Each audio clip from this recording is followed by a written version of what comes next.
Maria!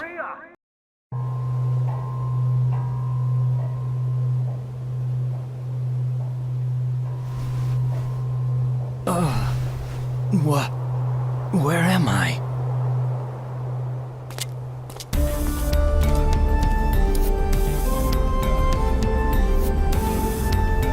Whoa, I guess I underestimated his powers. There's definitely something going on out there. Now it's up to me to find out what they're up to. Meanwhile, in an alternative universe, greetings, I am Solidus-Skully, and I would welcome you back to the alternate pathway of Shadow the Hedgehog, or possibly the hallucination pathway, as I'm probably going to be calling it.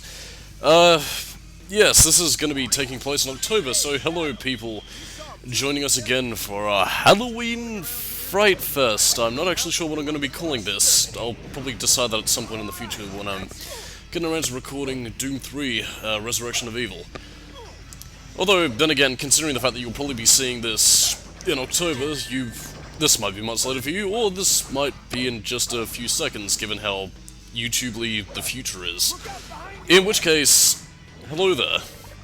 And yes, I did release at the end of part 3 of this series. Yes, I did release more reviews because I released Duel Masters last night, and I kind of got a bit drunk afterwards, so I'm suffering a bit of a hangover, but it's not going to stop me from commentating over Shadow the Hedgehog. No siree.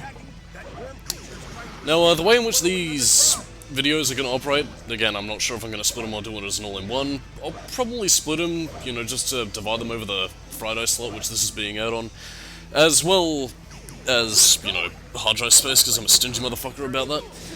Anyway, the way in which I'm doing these videos, these aren't going to be coverages on the storyline, save for a few select cutscenes that I want to use in order to explain some of my problems with the game's story and how it flows as a result. I mean, I did bring it up time and time again throughout the canon pathway, as I called it. But I think here is really where it begins to show its signs of weakness. I mean, again, a lot of people criticize Shadow the Hedgehog's storyline for being convoluted as all hell, and as you're about to see in these coming parts, yeah, this is the reason why. But anyway, I'm getting ahead of myself. Glyphic Canyon, a level which, honestly, I'd say is a decent second level. I mean, coming hot off the heels of Westopolis, its neutral objective is pretty much basically the same thing you'd be doing there. Get to the goal ring and, well, that's that. Excuse me, I just had some noodles, which are quite delicious.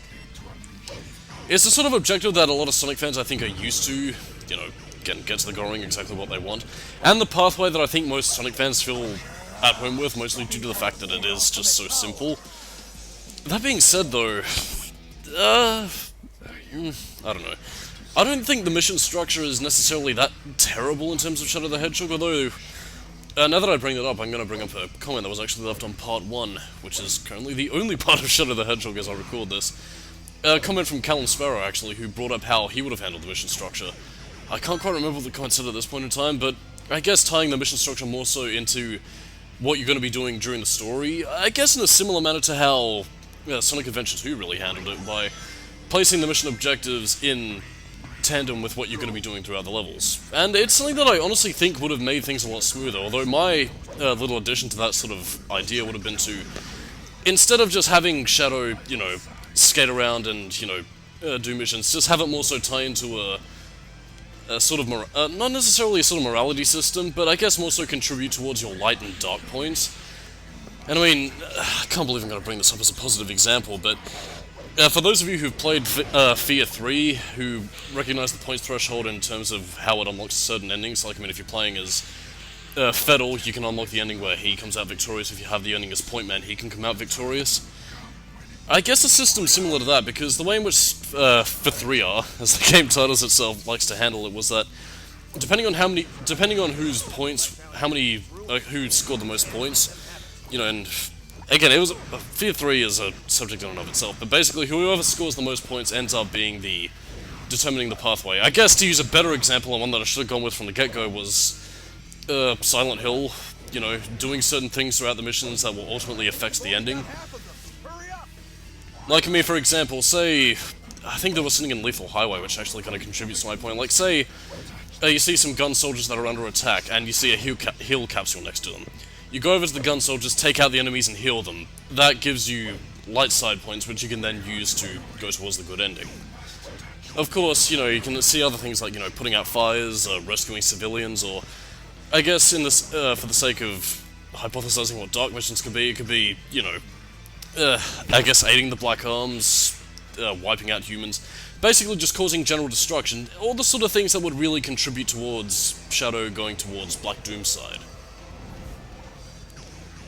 I don't know. It's the thing about Shadow the Hedgehog is that, as many people would say that it's just cashing in on the trends of the time, there were a lot of gameplay elements that I feel could have made this game really unique within the Sonic series, but at the same time also been really well fleshed out if, focus had just been there. And I'm not entirely sure whether or not it was because Sonic 06 was in development at around this point, because 06 was conceptualized back in 2004. The reason why we didn't really hear anything about it was because, they were waiting for the next generation of consoles. Again, I don't know if it was just down to that or the fact that, I don't know, Shadow the Hedgehog just makes me very happy and very sad. Anyway, now we go on to Prison Island, which has clearly seen better days, and we have our companion, Chalmers B. Isn't he a charming young fellow? Anyway, Prison Island is actually... It's so strange to see the level like this, because I don't seem to remember Prison Island having toxic sludge.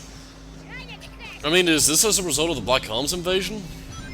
I don't really know. But anyway, regardless of such, you don't really get to see any sort of recognizable landmarks from, Adventure 2, which is a little bit disappointing. I think the destroyed Prison Island would have had a bit more weight to it if you could see, the chamber where Shadow first fought against the, gun robots, or where you could see Eggman freeing him from his chamber. That could have led to some powerful scenes, but again, you only ever see them in flashback, and it is quite obvious when you're seeing Dreamcast visuals compared to the PlayStation 2. I will say that in terms of model quality, I think the Dreamcast models, ironically enough, looked a little bit better than the very plastic-looking models of Sonic Heroes, as you're seeing here, but, at the same time, it's okay-ish. Anyway, I guess I could probably describe the missions. I can't quite remember what I think Black Doom's mission was just take out gun soldiers. Charmy is to get some secret discs, which does contribute to their overall plan, which was to hack into the Space Colony Ark and, reveal the message that would set things straight with Shadow, which, funnily enough, makes the Chaotix one of the most important characters in the game, which, again, contributes to why I personally believe that the semi-hero pathway is the canon pathway, because it gives greater focus to the Chaotix, and honestly, I think I might have alluded to it before, but the Chaotix are one of the most criminally underrated Sonic characters in the entire series.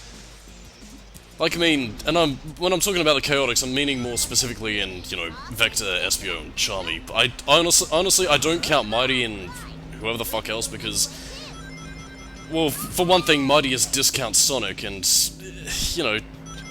he was kind of unneeded, which is probably why he wasn't in Sonic Heroes. Which, again, I think Roger Vanderwey brought it up in one of his Sonic Dissector videos, but it does kind of ring true when, you have people going, Sonic recolors, they're terrible, in the case of Silver and Shadow, and yet you see characters like Mighty and Ray, which are meant to be literal Sonic recolors, and they apparently are welcomed with open arms. That's just something about the fandom that baffles me, but then again, I don't want to get negative. Well, I will get negative, but not negative about the fanbase at large. I'll be negative about the game, or at least within reason. Everybody else is negative about this game. But I will defend it until the day I die, because I love this game, despite its flaws. I don't have all the secret discs yet.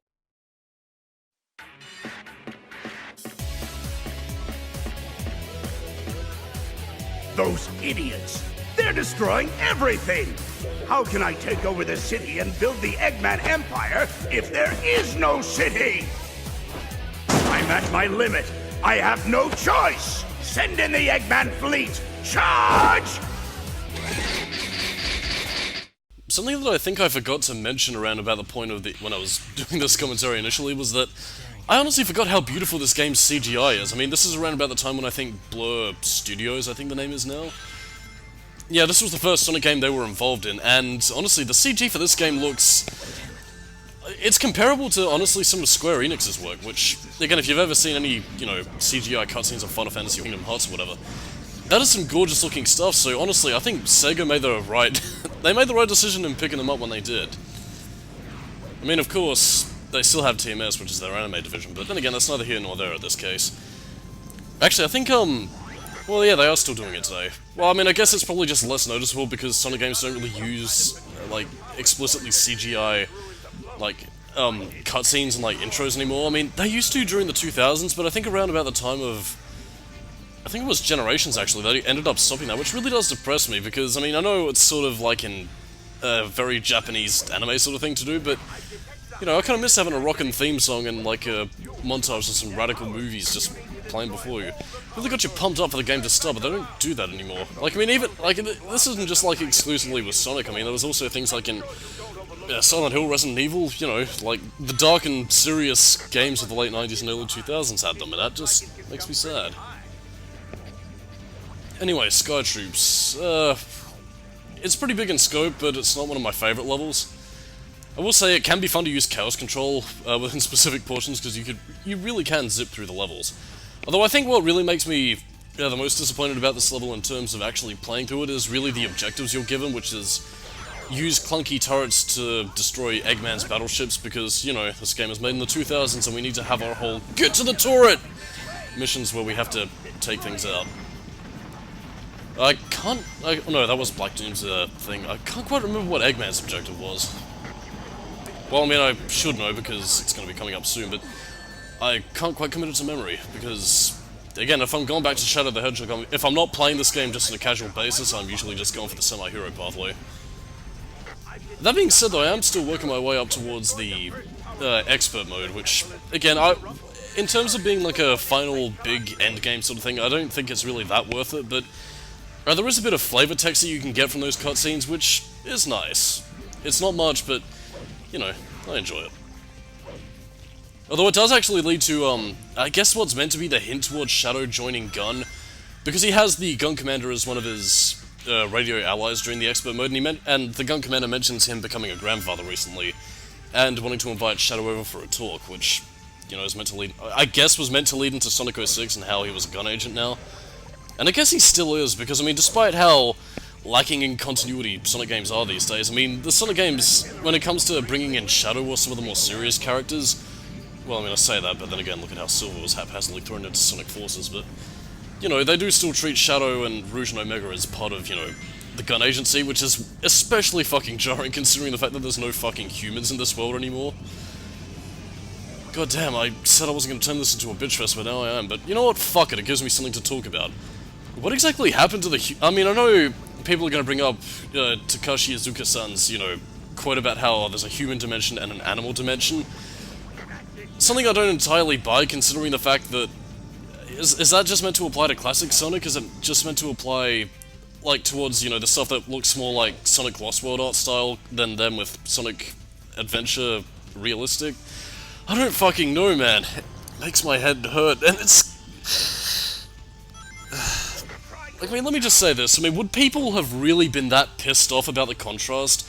Especially since, you know, even as far into 2019, we still have games like Kingdom Hearts, which has, you know, realistic Captain Jack Sparrow, teaming up with an anime boy Sora and, you know, Donald Duck and Goofy, without any of the cast barely batting an eye to the fact that they're existing along side by side together, you know? I mean, a lot of people use that as a point of criticism against Sonic 06 and about how the art styles clash, but maybe it's just me on a personal level, but I kind of like that contrast. I don't know, I mean, I guess for one thing it makes the Sonic characters stick out a little bit more in terms of art design compared to, you know, games like Lost World, which it looks like generic cartoon character does cartoon things.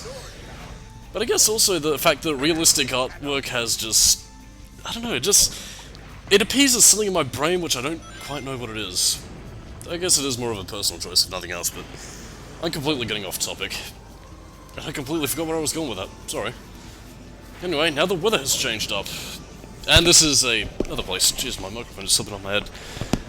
This is another place where Chaos Control can come in quite handy. In fact, it's usually why in most other instances I tend to save Chaos Control so I can warp away. But then, of course, we have bat flying minigames, which is basically where we take control of these things, and you can... Well, in some cases you can use them to shoot if they're armed with weapons. But in other cases, you just have to make sure that you have a gun and can shoot other things. There are actually unlockable pathways that you can get to via the hidden keys, where you can get unlockable goodies and items. Or something that you can see here, actually. So it does make it worth it to go for a ride in these things. And plus, you know, another optional way of completing the level, because I mean, even without this, if you find the other keys, you can... I think there is a rocket on the other side, which basically sends you over towards here. So yeah, multiple ways to complete the level. See, Shadow the Hedgehog isn't all bad, it still has some of that design philosophy that made this game entertaining as hell. Also, that's what Eggman's mission was destroying the power sources, which is basically the reskin of an objective that you had with Black Doom, where you activated the power sources for the temple, because apparently the Black Arms have visited Earth thousands of years, well, millennia ago. That's the same thing, you fucking idiot. Which, again, I know that this probably won't fucking matter, considering the fact that continuity in Sonic is fucking abandoned these days, but I would have liked to have thought that the reason why the Black Arms were maybe after the Chaos Emeralds was because of the fact that the Black Arms, you know, being the race that wanted to colonize the Earth with these, you know, organic mutations, had the Chaos Emeralds left there from years back, and then, you know, for whatever reason they left, and as a result, you know, the animals that were surrounding the places evolved into a similar fashion that humans did from, you know, apes and all that sort of shit. And as a result of that, you know, I don't know. Sonic continuity, according to Skully, would be very weird, so it's probably for the best that I don't run for this series. Well, not that I really want to anyway, but I don't know. It does provide an interesting point of contention, because I mean, we never really got an origin for the Chaos Emeralds. I mean, again, spin-off material like I think the Archie comics at least tried to explain away that sort of stuff, but I don't know. I guess maybe some things are better left a mystery, and the Chaos Emeralds are probably one of those things. I mean, not for nothing though, I do think that the Black Arms have decent potential for expansion, but of course, we will never see them again. Anyway, I should probably get back to talking about the game. Here we get introduced to these Shadow Androids. I neglected to show off the earlier cutscene, which is basically Shadow going, "What? Am I an android too?" And I don't know which storyline is really worse. It's either this one or the pure, or this one or the semi-dark pathway. I'd only really say this one is worse because of the fact that it just feels completely nonsensical and... Okay, it's not completely nonsensical, and there are a lot of people that do wish that Shadow would have actually been an android instead of the original. But at the same time, though, it lacks a lot of pathos and build-up, which is one of my biggest problems with the game. I mean, I know I'm not showing the cutscene, so I'm probably not doing my arguments any sort of justice at this stage, but, you know, the Shadow Android plot from Sonic Heroes made for a decent hook, and is the only reason that you'd ever pick up Sonic Heroes otherwise, but this game just doesn't develop those questions very well, and again, as I mentioned during the Devil Doom boss fight, like 8 minutes into the fight, Eggman up and says, "Yeah, I was lying, you're the original, I just wanted you to work for me." Whoopsie daisies. I don't know, it just isn't very... I guess cohesion is probably one of Shadow's biggest strong... Well, it's not... Actually, why was I saying that? It's not its biggest strong suit, it's its weakest asset, because...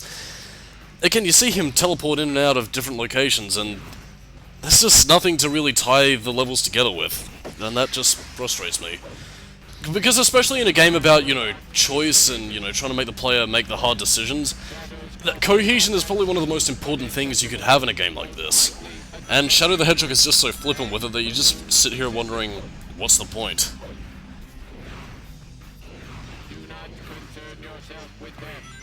Yes, I will say that in terms of the general sort of get to the goal ring mission, I do think this is a pretty decent level for it.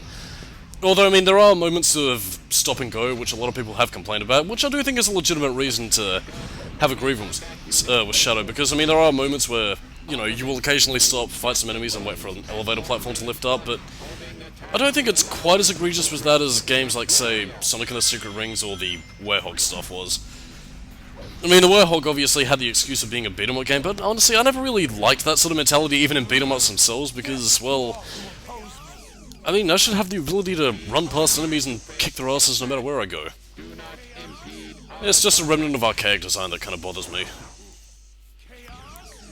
Chaos Blaster. Again, like I said, I do kind of wish you had the ability to use Chaos Spears. Again, it really does make me sad how much missed potential they had with the red Chaos Energy meter. Or at least the Chaos concept in general, because, I mean, we never saw anything like it again, well, barring a few moments of 06.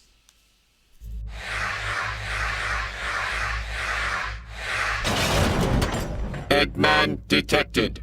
Approaching this direction.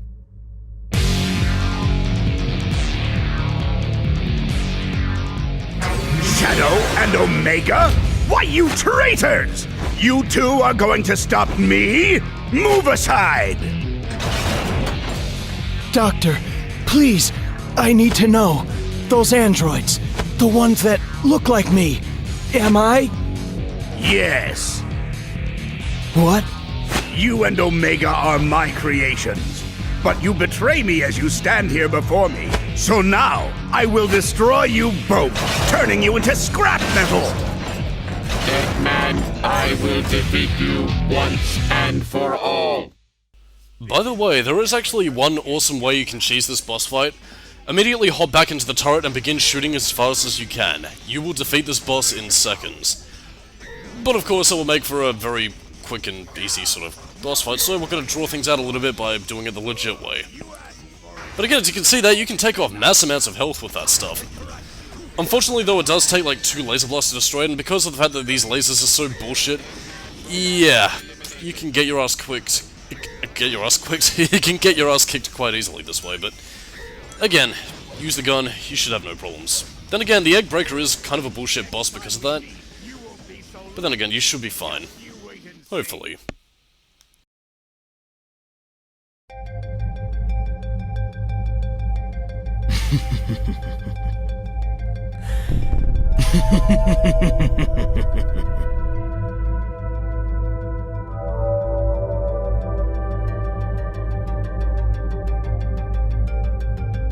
The pieces are coming together.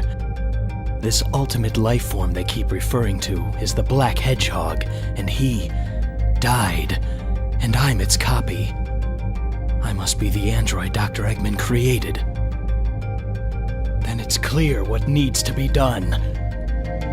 Doctor, you're going straight to the place you created me from. And there, for literally no reason whatsoever, Shadow just decides, "Damn, I'm a robot, if you say so, Eggman!" And that's pretty much his entire reasoning for suddenly thinking that he's an android, which again, is part of the reason why I'm honestly not too fussed about these endings being non-canon. You know, like there's some Call Me Johnnies of the world saying that, well, what's the point in even having? What if people liked an evil Shadow? Honestly, the way in which this game does it so flippantly, you know, and the moment you use this sort of argument against people like that, will say, well, they shouldn't have had a dark and edgy story to begin with. It's... again, I'm not going to get into that.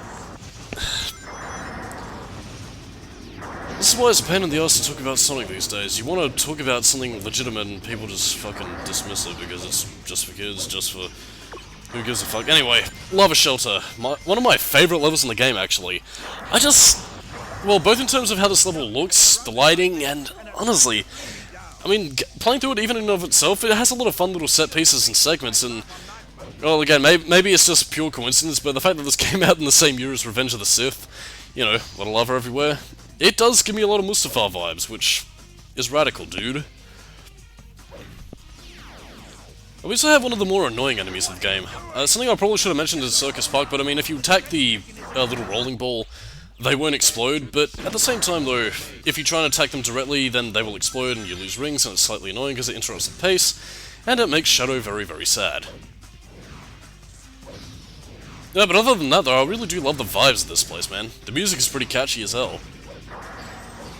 I have never been able to get across that. I'm pretty sure there is like a hidden vehicle hidden behind one of the locked doors somewhere, but that might be my memory playing tricks on me, because the only other way I've been able to get across that place is through Chaos Control.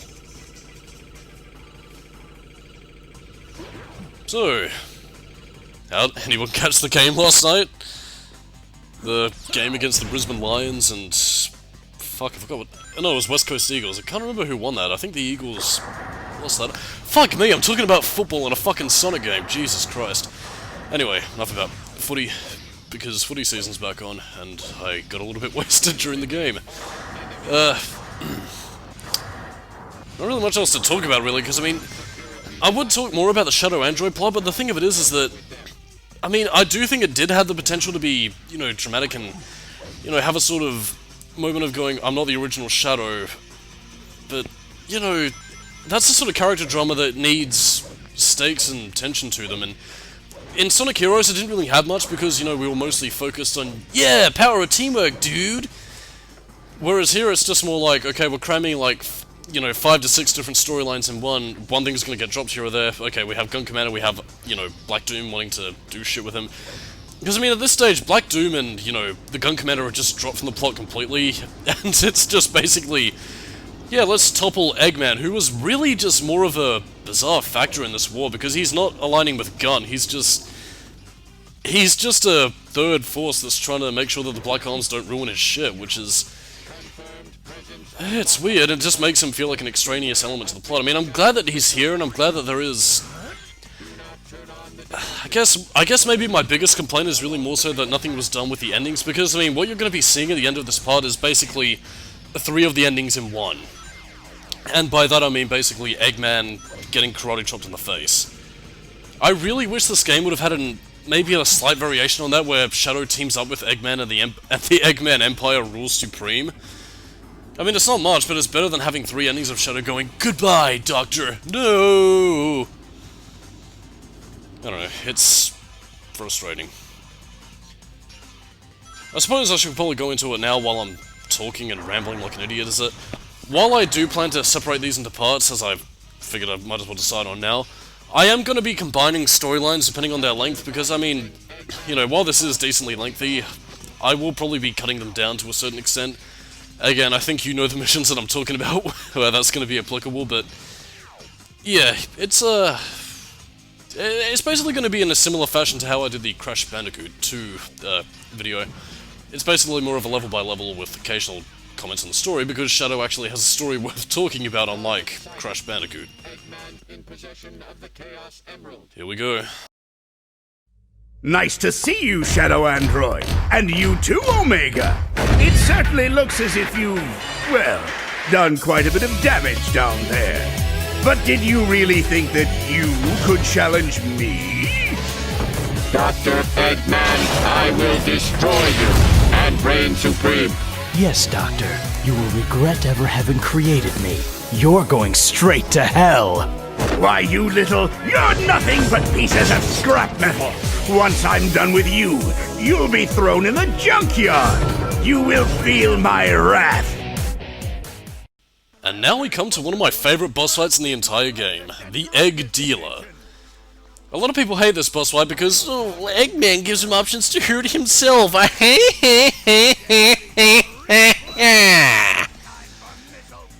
But I mean, honestly, in terms of being a designed boss fight, I love the variation in attacks that you can use to hurt Eggman by turning his own weapons against him.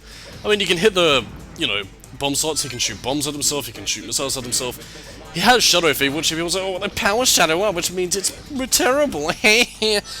Which, I mean, really, he has Shadow Androids. You know, you think he's not going to power up his own robots with Chaos Control? Jesus Christ. But anyway, again, you have multiple ways of attacking him, and then you can make Eggman lose his beautiful rings! Anyway, as Omega's pretty much explaining here, get all the bomb slots to align with certain things, make sure you get it before Eggman, and, well, you can deal some serious damage to him. Well, I mean, it's also that, and the music is catchy as hell, which is totally radical, dudes. Yeah, hey! I wonder if I mentioned this before, but, I believe this is also the first Sonic game to actually include the 4Kids cast from the Sonic X anime as the main voices of the characters at this point. I don't exactly know what happened to the Dreamcast era, you know, voice cast of Ryan Drummond. I mean, I know Dean Bristow passed away at this point, which was reportedly not the reason, because I remember reading somewhere ages ago that Ryan Drummond was initially going to voice Sonic in Sonic X, but because of the fact that I think he was in San Francisco while I think 4Kids was based in New York, it was part of the reason why he couldn't end up doing it. I don't know. I mean, it would have been nice to have had the Dreamcast era voice actors back for one final romp, because I do honestly believe that Shadow the Hedgehog is the proverbial Sonic Adventure 3, which concludes the storyline that began with Adventure 2. Well, again, that's just more of a personal thing. I think a lot of people would disagree with me in that respect, but, you know, it would have been nice to have the voice cast back for one last hurrah before they brought in the 4Kids voices for Sonic 06. I mean, it would have made sense, you know, a new era, a new cast to usher in that sort of thing. I don't know. Well, I mean, I say that now, but I mean, I kind of like how distinctive the four kids' voices really were in terms of characterization. I mean, yeah, we do still have Mike Pollock, which I think does an excellent job even today, despite the material that he's given from the current day Sonic writers, but... yeah, I have problems with the modern voice cast. I mean, it's no fault of their own, I mean, they are professional voice actors, but... I guess my biggest problem is just that I hear them everywhere. Like, I mean, especially with how you can kind of, like, pinpoint certain voice actors to certain roles they've done, because, I mean, I cannot listen to Roger Craig Smith's Sonic voice without thinking that he sounds like a whinier version of Datara from Naruto. I don't know. I don't even know why I'm focusing so much on the voice acting cast, or at least the future one, because they won't come in until Free Riders, I think. No, my beautiful rings! Again, I think this boss fight is probably better to play than watch. There is also a variant of this boss fight as well. I think you have one with Knuckles and one with, I think it was Vector, because one's also on the Space Colony Arc level, where he doesn't karate chop Eggman. He instead lets him live and tells him to get the fuck off his Space Colony Arc, because, you know, dramatic weight and pathos and all that good shit.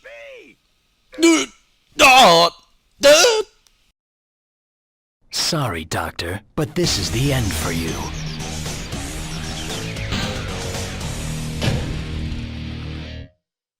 Perfect.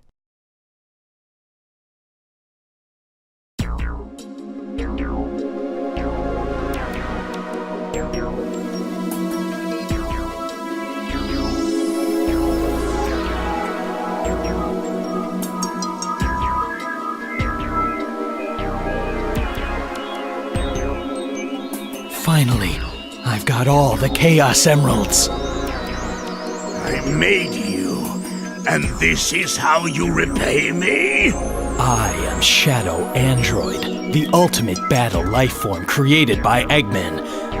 You may have created me, Doctor, but I will now lead this empire and androids will rule!